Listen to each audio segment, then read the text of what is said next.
بے غیرت ہے وہ شخص، وہ بے غیرت ہے وہ سنی جو جا کے کسی ایسے شخص کے پیچھے نماز پڑھ لے جو کہ اللہ اکبر قرآن کی تحریف کرنے والا ہے، اور ہر ایک کو یہ سمجھنا کہ یہ بھی قرآن پڑھتا ہے وہ بھی قرآن پڑھتا ہے، یہ قطعاً اور قطعاً غلط ہے۔ میں آپ سے یہ اپیل کروں گا، آج یہاں جتنے آئے بیٹھے ہو، اس آستانے کی تمہیں عظمت کا واسطہ دے کے کہتا ہوں، خدا کے لیے اپنی نمازوں کو برباد مت کرنا، کسی ایسے بد مذہب کے پیچھے جا کے نمازیں مت پڑھو کہ جن کا تعلق اسلام سے نہیں ہے، ان کا تعلق یہودیت کے ساتھ ہے۔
باتیں گنوا رہا ہوں، آپ کہہ رہے ہیں قادری نہیں، قادری نہیں، قادری نہیں۔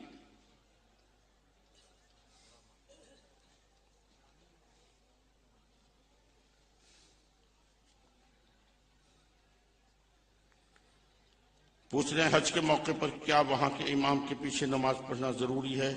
کیا ہم پڑھ سکتے؟ بابا میں تو نہیں پڑھتا، میں آپ کو ایمانداری سے بتا رہا ہوں، میں جتنی دفعہ حج پہ گیا، عمرے پہ گیا، میں ان کے امام کے پیچھے نہیں پڑھتا، اس لیے نہیں پڑھتا کہ میں ان کو مسلمان ہی نہیں سمجھتا ہوں، لیکن وہ یعنی کافر کو کعبے کا وہ اس نے بنا رکھا ہے، اور ظاہر ہے ہم مجبور ہیں، ہم تو اس وقت کچھ کر نہیں سکتے ہیں۔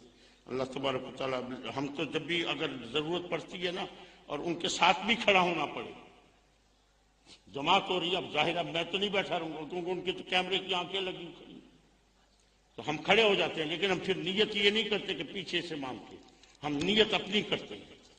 ہم نماز اس طریقے سے پڑھتے ہیں کہ ہمارے رکوع اور سجود ان کے ساتھ مل جاتے ہیں، لیکن ہم نیت اس امام کے پیچھے نہیں کرتے، ہم اپنی نیت کرتے ہیں۔ ایک صاحب پوچھ رہے ہیں کہ کیا اللہ تعالیٰ ہر جگہ اپنی ذات اور صفات کے ساتھ موجود ہے یا صرف اپنی صفات کے ساتھ موجود ہے؟ اللہ اکبر، اگر ذات کو چھوڑو گے تو صفات نہیں بچتی، اگر ذات کو چھوڑتے ہو تو پھر صفات کس بات کی؟ ٹھیک ہے نا جی، جو ذات، بھائی میں یہاں پہ بیٹھا ہوں، ٹھیک ہے، مجھے جو دو چار لفظ آتے ہیں میں اس کے ساتھ بیٹھا ہوں، یہ نہیں بیٹھا ہوں، ٹھیک ہے نا، اللہ ہر جگہ اپنی ذات اور صفات کے ساتھ موجود ہے۔ اللہ اکبر۔ تو میں یہ عرض کر رہا تھا کہ ان اللہ علی کل شیء قدیر، اللہ ہر چیز پر قادر ہے۔ یہ کس نے ترجمہ کیا ہے؟ اللہ ہر چیز پر قادر۔ اٹھائیے میرے والد کریم کا ترجمہ، انہوں نے یہ ترجمہ نہیں کیا اللہ ہر چیز پر قادر ہے۔ ان اللہ بے شک اللہ، اللہ پر، کل ہر شے چیز، قدیر قادر ہے۔ یہ عربی زبان کے اندر شے صرف چیز ہی کو نہیں کہتے، عربی زبان میں شے صرف چیز کو نہیں کہتے، بلکہ یہ شے جو ہے یہ شاء یشاء شیء، شاء یشاء شیء، شاء یشاء شیء کیا معنی؟ چاہنا۔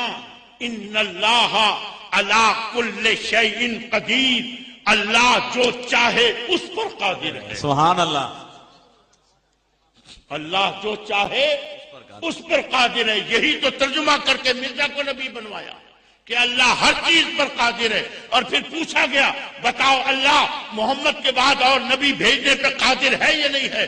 لوگوں نے کہا قادر ہے۔ کیوں ہے؟ اس لیے کہ وہ ہر چیز پہ قادر ہے۔ اب جب نبی آ گیا، مرزا آ گیا، تو مانتے کیوں نہیں اس کو؟ پھر ختم نبوت کا دفتر کیوں بنائے بیٹھے ہو؟ ترجمے تو خود کیے انہوں نے، ہم نے نہیں کیا یہ ترجمہ، ہم نے تو یہی ترجمہ کیا اللہ جو چاہے اس پر قادر ہے، اور یہ تو اللہ کی بات ہے۔ اللہ اکبر۔ مولانا بیٹھے، مولانا 1 کروڑ روپیہ دیتا ہوں آپ کو، 1 کروڑ روپیہ، یہ رشوت کے نہیں ہے، 1 کروڑ روپیہ دیتا ہوں، ذرا وہاں جا کے 2 منٹ ڈانس تو کراؤ،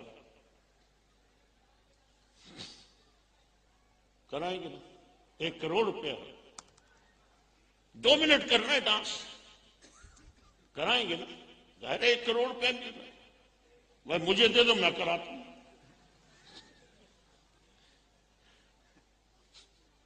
اگر ان کو کہا کہ وہاں جا کے 2 منٹ کا ڈانس ہے کراؤ، 1 کروڑ روپے دے، کہتے ہیں جی کرائیں گے۔ لیکن اگر یہی بات اس کو میں اس طرح کہہ دوں کہ جناب وہاں جاؤ 2 کروڑ روپیہ دیتا ہوں لیکن کپڑے اتار کے ڈانس کر کے آؤ، جائے گا کبھی؟ اب نہیں جائے گا۔ کیوں؟ یار یہ تو انسان کی کیفیت ہے کہ انسان جو چاہے وہ کرتا ہے، جو نہ چاہے وہ نہیں کرتا۔ ارے جو انسان کی کیفیت ہے، تم نے تو اللہ کو انسان سے بھی گرا دیا ہے۔ ان اللہ علی کل شیء قدیر، اللہ جو چاہے اس پر قادر ہے۔ اللہ پر یہی تو سوال کیا تھا، محمد کے بعد اور نبی بھیجنے پہ قادر ہے؟ جواب دیا تھا قادر ہے۔ اللہ پر ہم یہ کہتے ہیں اللہ یہ چاہ نہیں سکتا کہ محمد کے بعد اور نبی آئے، جب چاہ نہیں سکتا اور نبی آ نہیں سکتا۔ سبحان اللہ۔ ایک صاحب نے میرے بھائی، چھوٹے بھائی حامد سید کاظمی صاحب کے بارے میں لکھا ہے کہ ان پر رشوت اور بدعنوانی کا الزام ہے، اور آج کے بعد ان کے فتاوی جات اور تقریر پر عمل کیے جائے یا نہیں۔ مزید شریعت ایسے بندے کے بارے میں کیا کہتی ہے؟ جواب عنایت فرمائیں۔ کیسے بندے کے بارے میں؟ جس کے اوپر الزام ہو یا جو مجرم ہو؟ 2 باتیں ہوگی نا، ایک الزام اور چیز ہے اور مجرم اور چیز ہے، ٹھیک ہے نا؟ ہم تو یہی تو رو رہے ہیں، ہم یہی تو کہہ رہے ہیں کہ بھائی یہ جرم تو ثابت کرو۔ یہ قاتلانہ حملے پہ اب یعنی 1 سال کے بعد اب جناب وہ کہہ رہے ہیں کہ وہ پشاور میں کسی سے کوئی لین دین تھا، اس کی وجہ سے یہ قاتلانہ حملہ ہوا ہے۔ پھر جو بندے پکڑے ہوئے لشکر جھنگوی کے، وہ کیوں پکڑ رکھے ہیں تم نے؟ وہ کس لیے پکڑ رکھے ہیں؟ اللہ اکبر۔ حضور والا 60 سال تک یہ وزارت دیوبندیوں کے ہاتھ میں رہی۔ یہ بریلویوں کے، اب میں کھلے لفظوں میں بول رہا ہوں، بریلویوں کے ہاتھ میں یہ کبھی وزارت نہیں آئی ہے۔ یہ پہلی دفعہ جب سے پاکستان بنا ہے، یہ پہلی دفعہ ہے کہ یہ وزارت بریلویوں کے پاس آئی ہے۔ اور جب بریلویوں کے پاس آئی ہے تو ان کو وہ آگ لگی ہوئی ہے، وہ آگ لگی ہوئی ہے، دولت ان کے پاس ہے، ہر چیز ان کے پاس ہے۔ میں اگر آپ کو آج بھی ثبوت دوں، اللہ اکبر، یہاں بڑے بڑے لوگ بیٹھے، مجھے نہیں پتا، جب حامد سید صاحب جب شروع وزیر بنے تو ملک کی ایک بہت بڑی اداکارہ کا ٹیلی فون آیا کہ جی وہ مجھے فلانے سعودی شہزادے کے لیے بک کیا جانا تھا، وہ ابھی تک میرے آرڈر نہیں آئے، میری بکنگ کے۔ بھائی نے کہا بی بی اب یہاں کوئی دلے نہیں رہتے ہیں، اللہ اکبر، آئندہ یہاں ٹیلی فون نہیں کرنا۔ یہ تو اب ہم سے پوچھئے نا کہ اس وزارت میں کیا ہوتا تھا۔